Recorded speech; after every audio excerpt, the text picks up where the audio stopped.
Bonjour Maître Tiburce. Bonjour. Alors vous aviez exposé sur le Vegastume qui fait partie de l'un de vos ouvrages.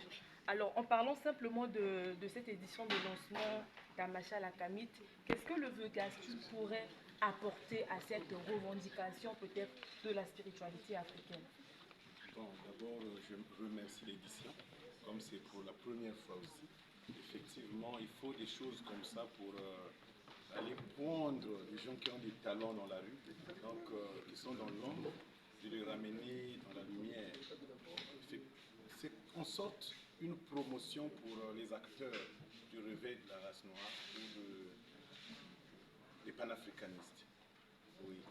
Bon, mais chaque chose apporte une contribution à l'humanité quand ça va dans le sens de l'évolution. Donc, le Vegastume, qui est le livre de base de l'ordre des Aïniens, va contribuer effectivement dans l'éveil de la conscience de l'homme noir. Si est seulement que l'homme peut mettre en valeur ce qui est écrit. Parce qu'un livre, tu peux le lire et ne rien comprendre aussi, ne rien appliquer aussi. Ça ne joue aucun rôle. Mais ça ne peut jouer que le rôle quand tu as lu ce qui est écrit dedans et que tu as pensé mettre ça en valeur. Là, à ce moment-là, ce qui est là va apporter sa contribution au sein des peuples africains. Tout à l'heure, pendant l'exposition, on a dit qu'il fallait repartir à l'originalité, donc ce qui est purement africain, sans pour autant faire un échantillon de comparaison avec les réalités occidentales. Alors par rapport au Vegastume, et vous qui faites partie des acteurs culturels, que deviendrait peut-être l'Afrique sans conte, comme venait de dire M. Sita, sans conte, sans livre avec l'Internet aujourd'hui? Bon, c'est vrai, le monde est en train d'évoluer. L'humanité aussi est en train d'évoluer. Les réalités changent. Nous n'allons pas seulement comparer la réalité d'aujourd'hui à la réalité du temps passé.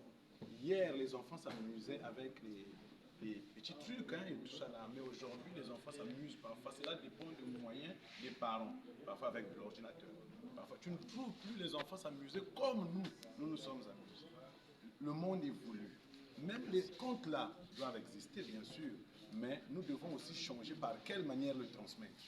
En chaque chose, nous devons évoluer. Si tu gardes quelque chose tel que ça a été révélé, tel que ça t'a été enseigné, carrément, c'est le statu quo. Est-ce qu'on parlerait aussi de la technologie africaine? Oui, ça arrivera. Ça arrivera, oui, puisque ça se fait. Vous avez parlé de l'évolution. Aujourd'hui, on parle du développement à l'africaine. Pensez-vous aujourd'hui que l'homme noir ou bien l'Africain, tout comme la spiritualité, peut faire développer notre contrée? Oui, c'est un courant, c'est un vent. C'est-à-dire que c'est un vent qui est en train de souffler l'Afrique. Aujourd'hui, nous avions acquis l'indépendance depuis 1960. Nous n'avions pas été à mesure de dire non en tout ce qu'on nous a imposé. Mais aujourd'hui, le vent est en train de souffler où le noir est en train de revendiquer tout et de dire, de nier tout en bloc.